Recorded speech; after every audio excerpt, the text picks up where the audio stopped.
Selamat malam Bapak Ibu dan saudara-saudara dimanapun Bapak Ibu berada.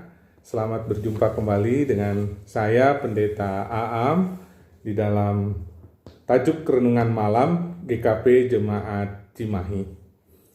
Jadi seperti yang sudah biasa saya informasikan Bapak Ibu, tajuk Renungan Malam ini sebagai pengganti kegiatan jemaat, yaitu kebaktian rumah tangga yang biasa dilaksanakan setiap hari Kamis pukul 17. Bapak Ibu dan saudara-saudara, tajuk renungan malam sebagai bahan KRT malam ini akan merenungkan sebuah tema, yakni tetap melayani sekalipun di dalam krisis. Adapun pembacaan Alkitab yang akan menjadi dasar renungan kita akan diambil dari Injil Markus pasal 6 ayat 30 sampai 34 dan ayat 53 sampai dengan 56. Bacaan ini adalah bacaan sebelum dari bacaan Alkitab yang kita renungkan hari Minggu yang lalu, yaitu tentang Yesus berjalan di atas air. Injil Markus pasal 6 ayat yang ke-45 sampai dengan yang ke-52.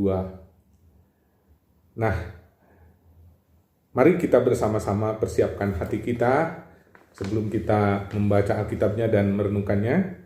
Terlebih dahulu kita memohon pertolongan Tuhan di dalam doa. Mari kita masuk saat teduh.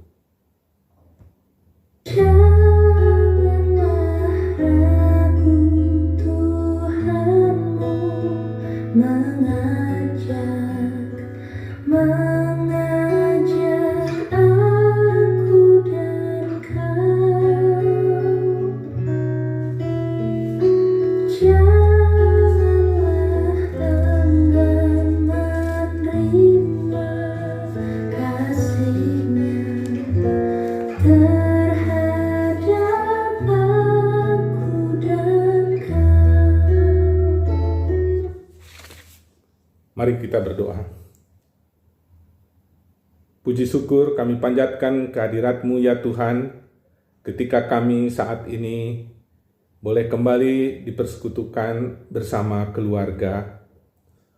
Sepanjang hari kami menjalani aktivitas kehidupan kami. Tanpa pertolongan Tuhan, kami akui tidak mungkin kami bisa berkumpul bersama keluarga seperti saat ini. Kehidupan memperhadapkan kami kepada banyak tantangan, banyak pergumulan, bahkan perjuangan dan pengorbanan. Tetapi karena pertolongan dan pimpinan Tuhan, kami senantiasa dikuatkan untuk melewati semuanya itu.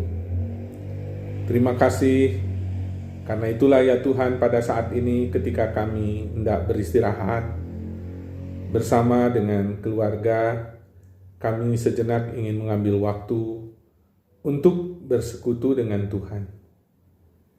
Persekutuan yang kami lakukan menjadi pengganti persekutuan kami dengan sesama jemaat yang biasa kami lakukan setiap hari Kamis pukul 17. Namun karena protokol kesehatan yang harus dilakukan, saat ini kami masih harus menjalani kebaktian rumah tangga di keluarga masing-masing. Namun demikian tanpa mengurangi semangat dan harapan kami, bahkan tanpa mengurangi keyakinan kami bahwa Tuhan berkenan atas ibadah kami ini. Tuhan, kami yakin Tuhan saat ini hadir bersama dengan kami. Kami rindu Tuhan berfirman kepada kami. Biarlah firman Tuhan senantiasa menjadi pelita bagi kaki kami dan terang bagi jalan kami. Kami berdoa di dalam nama Tuhan Yesus, Tuhan dan Juru Selamat kami. Amin. Mari kita terlebih dahulu membaca Injil Markus pasal 6 ayat 30 sampai ayat yang ke-32. Demikian penuturan Injil Markus. Kemudian rasul-rasul itu kembali berkumpul dengan Yesus dan memberitahukan kepadanya semua yang mereka kerjakan dan ajarkan. Lalu ia berkata kepada mereka, "Marilah ke tempat yang sunyi, supaya kita sendirian, dan beristirahatlah seketika. Sebab memang begitu banyaknya orang yang datang dan yang pergi, sehingga makan pun mereka tidak sempat." Maka berangkatlah mereka untuk mengasingkan diri dengan perahu ke tempat yang sunyi. Kita lanjutkan di ayat 53 sampai dengan 56. Yesus menyembuhkan orang-orang sakit di Genesaret. Setibanya di seberang, Yesus dan murid-muridnya mendarat di Genesaret dan berlabuh di situ. Ketika mereka keluar dari perahu, orang segera mengenal Yesus. Maka berlari-larilah mereka ke seluruh daerah itu dan mulai mengusung orang-orang sakit di atas tilamnya kepada Yesus, di mana saja kabarnya ia berada. Kemanapun ia pergi, ke desa-desa, ke kota-kota, atau ke kampung-kampung, orang meletakkan orang-orang sakit di pasar dan memohon kepadanya supaya mereka diperkenankan hanya menjamah jumbai jubahnya saja, dan semua orang yang menjamahnya menjadi sembuh. Demikian pembacaan Alkitab. Berbahagialah kita yang mendengar firman Tuhan serta memberlakukan di dalam hidupnya. Bapak, Ibu, dan saudara-saudara, bagian Alkitab yang kita baca tadi, Markus 6 ayat 30 sampai 32, kemudian Markus pasal 6 ayat 53 sampai dengan 56. Ini terdiri dari dua peristiwa yang berbeda, tetapi memiliki keterkaitan. Markus 6 ayat 30 sampai 32, tadi murid-murid diajak beristirahat seketika setelah mereka memberikan laporan akan pekerjaan dan pemberitaan mereka yang pernah ditugaskan oleh Yesus sebelumnya. Dan Markus pasal 6 ayat 53 sampai dengan 56, ini tentang Yesus menyembuhkan orang-orang sakit di Genesaret. Di antara ayat tersebut, kalau kita perhatikan, ya, artinya mulai ayat 33 sampai dengan ayat 52, ada dua kisah yang diceritakan di sana, yaitu Markus 6 ayat 35 sampai 43 menceritakan Yesus memberi makan 5.000 orang. Kemudian yang kedua, ayat 45 sampai 52 menceritakan tentang Yesus berjalan di atas air, yang pernah kita baca pada hari Minggu yang lalu. Nah, bila kita rangkai keempat peristiwa tersebut, Bapak Ibu, maka akan terlihat keterkaitan makna yang sangat luar biasa. Yaitu yang pertama, setelah para murid-murid Yesus melaporkan setiap apa yang mereka kerjakan, maka Yesus mengajak mereka untuk menyepi dan beristirahat seketika. Untuk apa? Untuk mempersiapkan mereka kembali melakukan pelayanan yang sudah menanti, yakni seperti yang dikisahkan selanjutnya di ayat 35 sampai 43, memberi 5.000 orang makan, yang ini sebenarnya mau menunjuk kepada Yesus berkuasa atas kebutuhan pokok manusia. Kemudian yang kedua, Yesus berjalan di atas air. Ini mulai ayat 45 sampai 52. Apa yang mau ditunjukkan dari peristiwa itu? Di situ murid-murid mau diajari oleh Yesus untuk melihat bahwa Yesus berkuasa atas segala kekuatan dan kuasa dunia. Dan yang ketiga,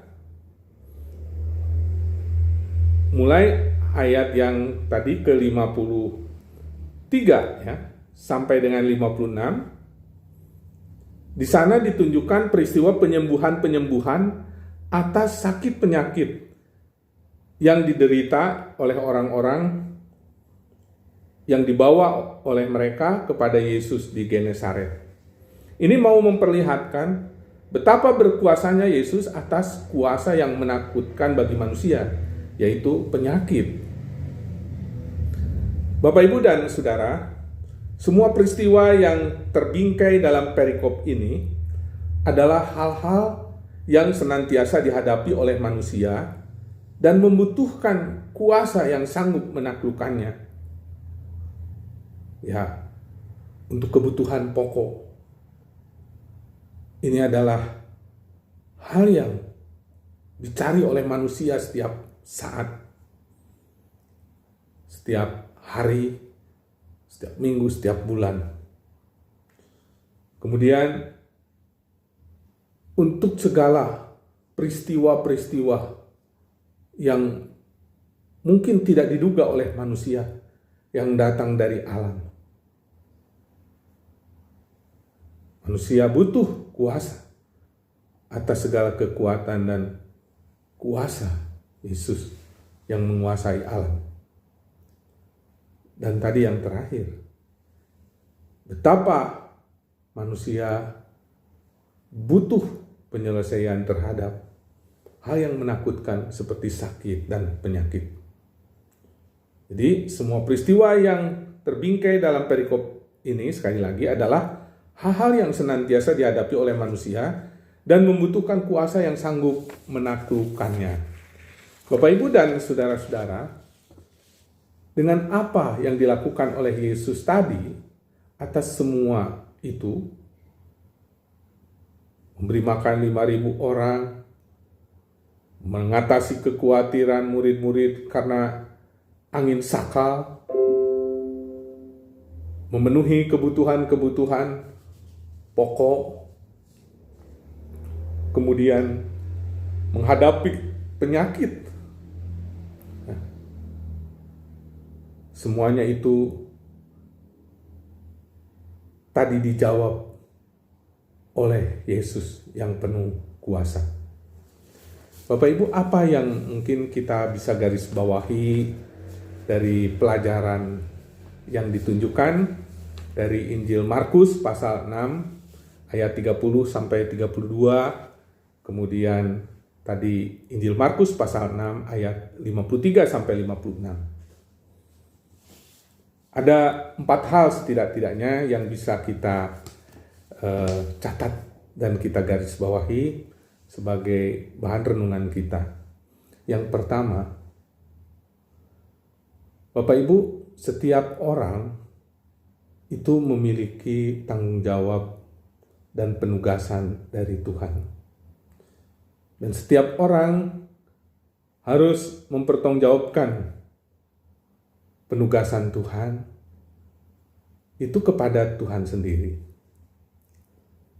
Sama seperti murid-murid tadi di ayat 30, dikatakan bahwa para rasul kembali berkumpul dengan Yesus dan memberitahukan kepadanya semua yang mereka kerjakan dan ajarkan. Hal ini tentunya merupakan sebuah pertanggungjawaban atas tugas yang sudah mereka terima sebelumnya. Karena kalau kita membaca ayat 6b sampai dengan ayat 12 di dalam Markus pasal 6 ini diceritakan bahwa Yesus telah mengutus para murid berdua-dua untuk menyuarakan pertobatan, mengusir roh jahat, dan menyembuhkan orang sakit. Coba diperhatikan ayat 17 sampai ayat 29. Nah, pemberitahuan atau pelaporan para rasul disampaikan kepada Yesus, karena dari dialah penugasan dan pengutusan itu mereka terima. Dari yang pertama ini, hal yang bisa kita renungkan. Sebuah gambaran yang indah dapat kita lihat dari apa yang dilakukan para rasul, yaitu bahwa pelayanan yang sungguh adalah pelayanan yang bertanggung jawab. Pertanggungjawaban kita adalah kepada Yesus, si pemberi tugas tersebut. Tentunya hal itu menimbulkan perenungan dan pertanyaan kepada kita, baik sebagai hamba yang menerima tahbisan seperti pendeta misalnya, ataupun sebagai umat yang menerima berkat atau predikat orang percaya. Sebagai garam dan terang dunia, apakah gerangan hasil atau buah yang boleh kita beritahukan kepada Tuhan Yesus atas semua yang kita terima? Jadi ingat, orang Kristen itu memiliki tugas dan tanggung jawab yang harus dipertanggungjawabkan kepada Tuhan. Yang kedua, Bapak Ibu, Yesus mengerti dan memahami setiap pelayanan yang dilakukan oleh hambanya. Tadi, walaupun para murid telah diperlengkapi dengan kuasa oleh Kristus, tentunya bukan berarti tidak ada lagi tantangan dan pergumulan pelayanan yang mereka hadapi. Konteks dan situasi yang terjadi ketika itu tentunya menjadi tantangan dan pergumulan bagi mereka dalam melaksanakan tugas dan pengutusan Tuhan Yesus. Di mana kalau kita membaca bagian Alkitab sebelumnya, dari bacaan tadi, Yohanes Pembaptis yang menyuarakan pertobatan dan kebenaran waktu itu berada dalam penjara. Dan akhirnya melalui peristiwa yang sungguh biadab dalam perayaan ulang tahun, istri Herodes yang bernama Herodias, ya, Yohanes harus dikorbankan, dipenggal kepalanya. Tentu realitas seperti itu mendatangkan keterkejutan bagi orang Yahudi pada saat itu, terutama bagi orang beragama, orang percaya, karena Yohanes adalah nabi, ya.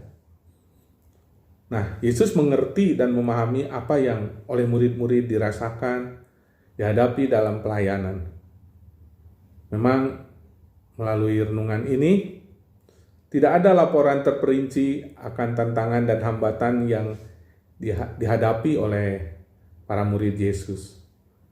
Namun diinformasikan begitu selesai pemberitahuan yang disampaikan oleh mereka, Yesus mengajak mereka untuk menyepi dan beristirahat seketika, tadi di ayat 31. Ajakan pergi ke tempat sunyi dan beristirahat untuk sesaat ini memberi arti bahwa Yesus hendak membekali mereka lebih lagi dan memberi semangat dan kekuatan baru sehingga mereka dapat lebih bersiap lagi untuk meneruskan dan melanjutkan pelayanan tersebut. Dari bagian ini, apa yang bisa kita renungkan? Bapak Ibu, melakukan pekerjaan Allah adalah panggilan dan keharusan bagi kita.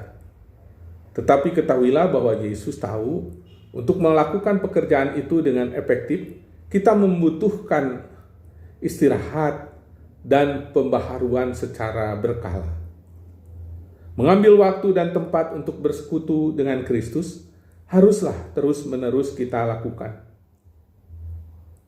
Hal itu mengingatkan kita bahwa kekuatan dan kesanggupan kita melakukan segala tugas pekerjaan kita sehari-hari itu ditentukan sejauh mana kita mendapat kekuatan dari Tuhan.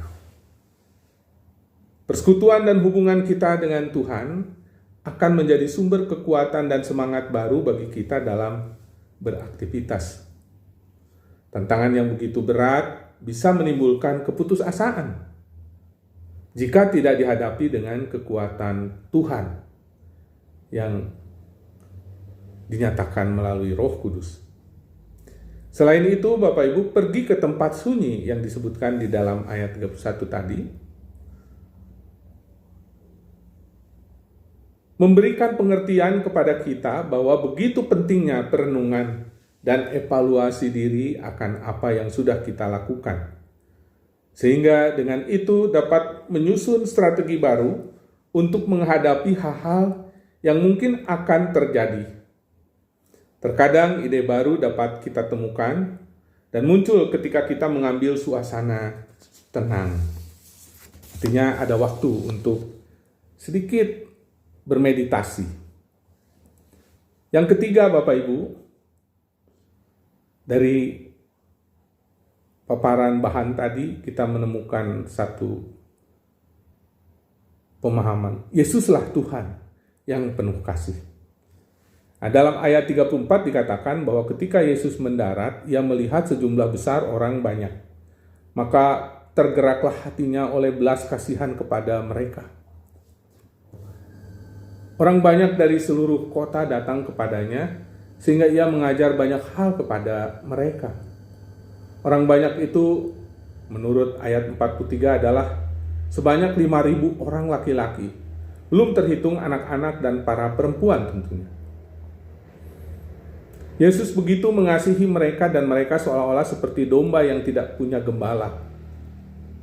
Memang orang banyak tersebut telah kehilangan pemimpin mereka, yaitu Yohanes Pembaptis. Yohanes Pembaptis yang telah dibunuh oleh Herodes membuat orang banyak seperti domba yang kehilangan gembala. Yesus mengasihi mereka dan hatinya tergerak oleh belas kasihan kepada mereka.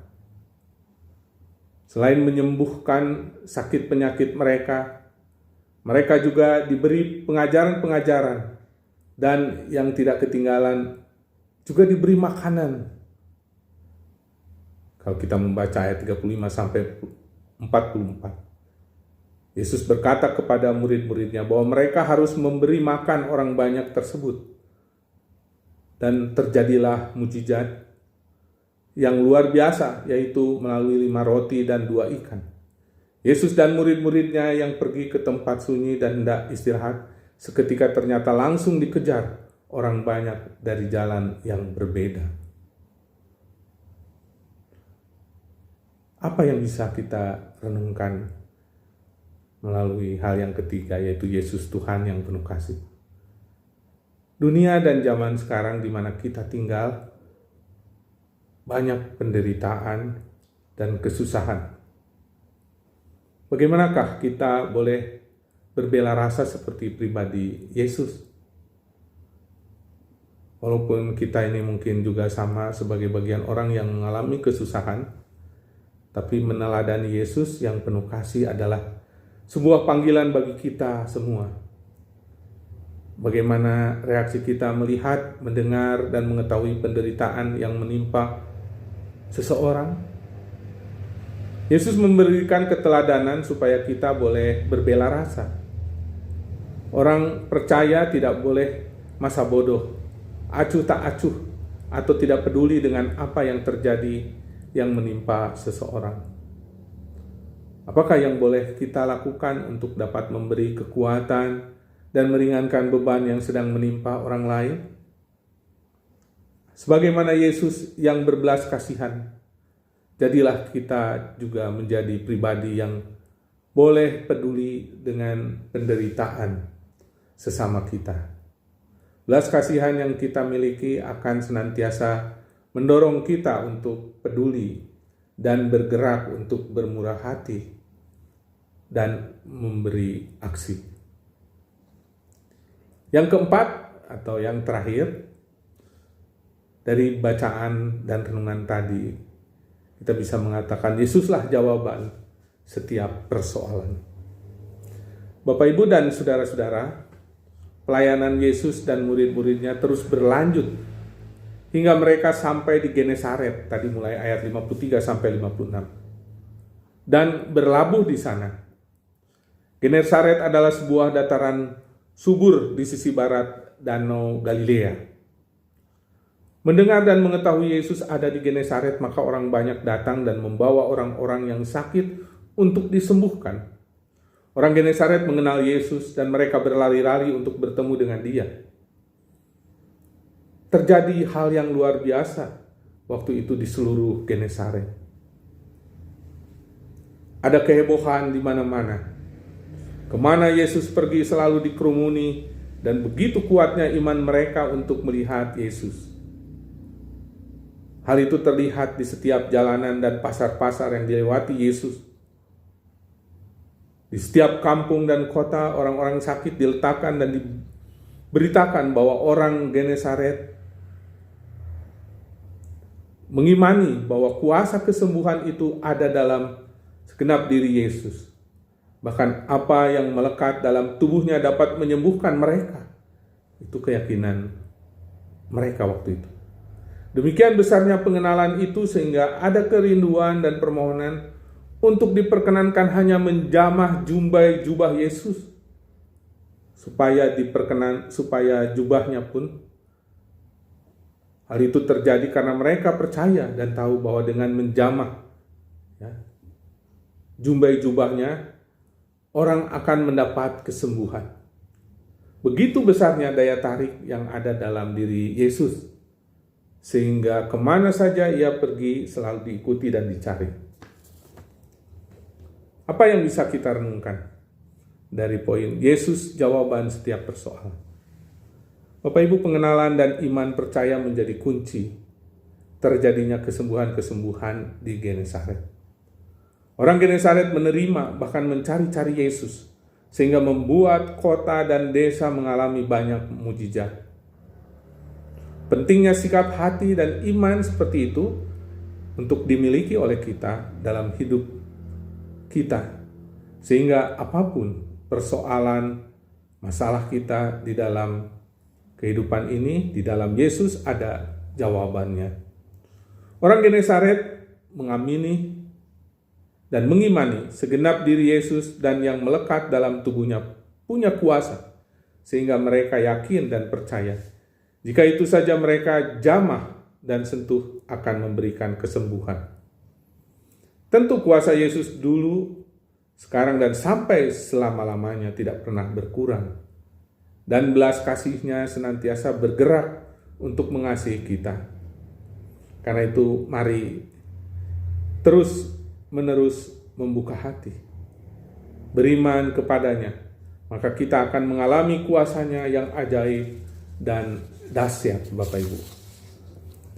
Akhirnya dapat kita garis bawahi sebagai kesimpulan.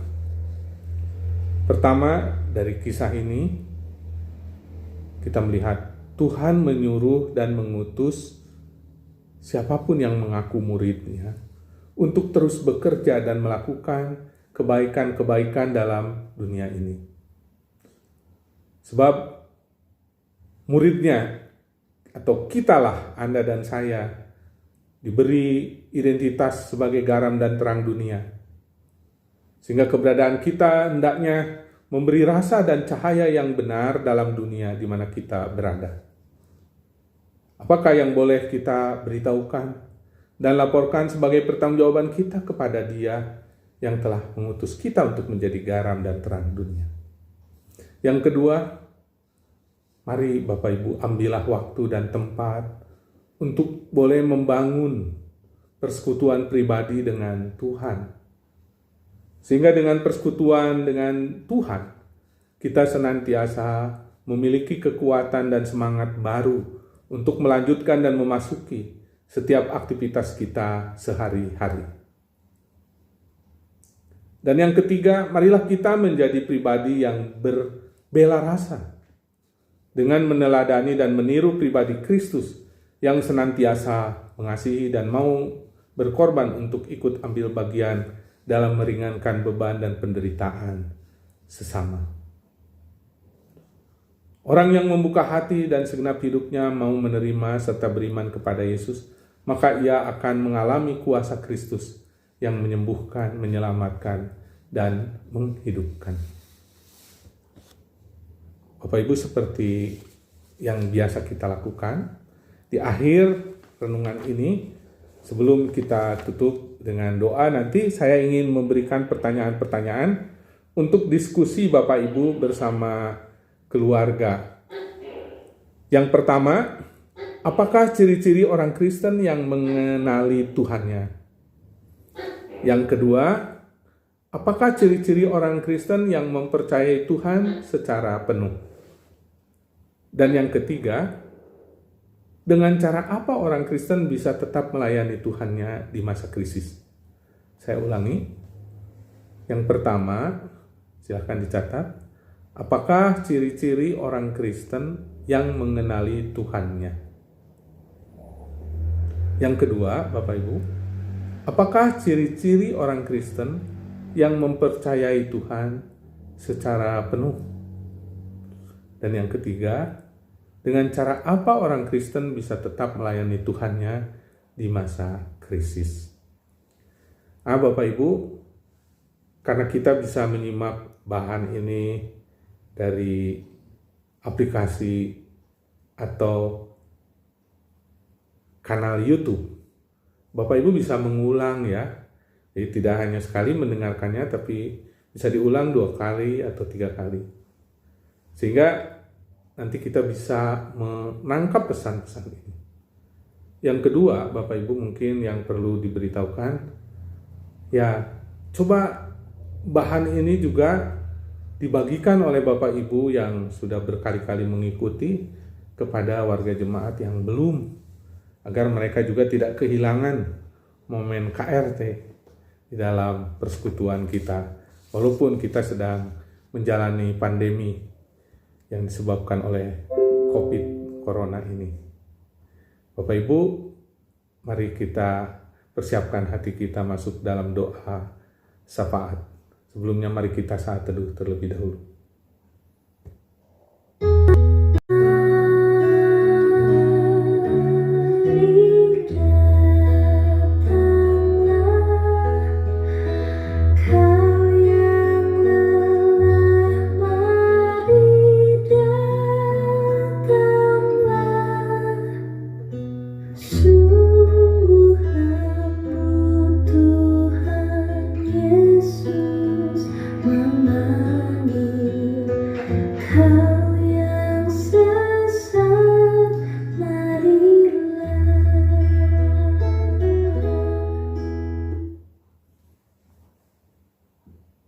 Bapa dan Titinya kami mengucap syukur karena di dalam segala keterbatasan hidup kami, di dalam ketidakberdayaan dan ketidaklayakan kami selalu diberi kesempatan yang baik oleh Tuhan.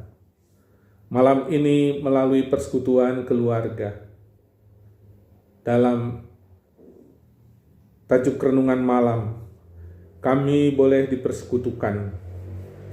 Terima kasih untuk kehadiran Tuhan di dalam persekutuan kami. Sungguh kami diberi harapan bahwa kehadiran Tuhan akan terus menguatkan kami, membaharui kami, mengubahkan segala kelemahan, keletihan, dan kelesuan kami dengan kekuatan dan semangat baru. Ya Tuhan, terima kasih untuk firman Tuhan. Kami sungguh boleh mengagumi akan Tuhan Yesus yang di dalam hidupnya senantiasa menggunakan waktu untuk berbuat dan berbuat kebaikan-kebaikan, pertolongan-pertolongan, dan pembaharuan hidup bagi orang-orang yang dijumpainya. Orang sakit disembuhkan, bahkan orang yang lemah imannya dikuatkan. Tuhan, terima kasih kami boleh mendengar firman-Mu itu. Biarlah firman Tuhan senantiasa menjadi pelita bagi kaki kami dan terang bagi jalan kami. Saat ini, Tuhan, kami ingin berdoa bagi setiap keluarga-keluarga jemaat. Kiranya Tuhan hadir di dalam kehidupan keluarga mereka, di tengah-tengah berbagai krisis yang dijumpai saat ini. Tuhan, ada banyak masalah yang dihadapi. Ada jemaat mungkin yang sudah mengalami kebuntuan mengatasi persoalan hidupnya. Tuhan, tolonglah jangan berlama-lama mereka di dalam kebingungan, tetapi tolonglah mereka ya Tuhan. Beri solusi di dalam mengatasi persoalan. Sama ketika Engkau memberi 5.000 orang makan dari 5 ketul roti dan 2 ikan. Sama ketika Engkau ya Tuhan harus menolong murid-murid yang diterpa angin saka. Engkau melihat mereka, Engkau peduli kepada mereka, dan Engkau menolong memberi solusi keselamatan bagi mereka. Kami percaya saat ini Tuhan melihat setiap keluarga-keluarga jemaat. Tuhan peduli dan Tuhan akan memberikan solusi. Sejauh kami semua selalu mempertaruhkan, mengenali Tuhan dengan benar, dan menyerahkan kepercayaan kami sepenuhnya kepada Tuhan. Ya Tuhan, kami berdoa bagi jemaat usia lanjut dan anak-anak yang mungkin dalam masa pandemi karena protokol kesehatan harus tetap berada di rumah, membatasi kehidupan sosial mereka, membatasi perjumpaan-perjumpaan mereka. Ini membawa beban berat secara psikologis bagi mereka. Kiranya Tuhan menghibur mereka. Terlebih saudara-saudara kami yang sakit, baik yang terbaring di rumah maupun di rumah sakit. Kami ingin mendoakan Saudara William Panggala yang sedang sakit, Ibu Kurniati Sairun, Ibu Sulastri Darman, Bapak Herman Tarigan, Saudara Kristono Irala, Ibu Endang Parvestri, dan para jemaat usia lanjut yang dengan segala keterbatasan mereka merindukan Tuhan. Tuhan, lepaskan saudara-saudara kami yang sakit dari segala kesesakannya. Ulurkan tangan Tuhan yang penuh kuasa atasnya. Berikan kesembuhan. Berkati obat-obat yang digunakan, dokter yang menangani, sehingga dapat menjadi alat kuasa Tuhan menyembuhkan mereka. Tuhan, terima kasih atas kesempatan yang baik yang Tuhan berikan malam ini. Sebelum kami berbaring ke tempat istirahat kami, Tuhan, kami menengadah, lindungilah setiap keluarga-keluarga jemaat malam ini. Berikan istirahat terbaik, dan bila Tuhan ciptakan hari baru esok, kami semua mendapat kesempatan memasukinya. Biarlah kami dapat memasukinya dengan tetap iman dan bertaut kepada Tuhan. Terima kasih ya Tuhan. Kami berdoa di dalam nama Tuhan Yesus, Tuhan dan Juru Selamat kami. Amin.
Selamat malam, selamat beristirahat. Sampai berjumpa kembali di lain kesempatan. Tuhan memberkati saudara-saudara. Amin.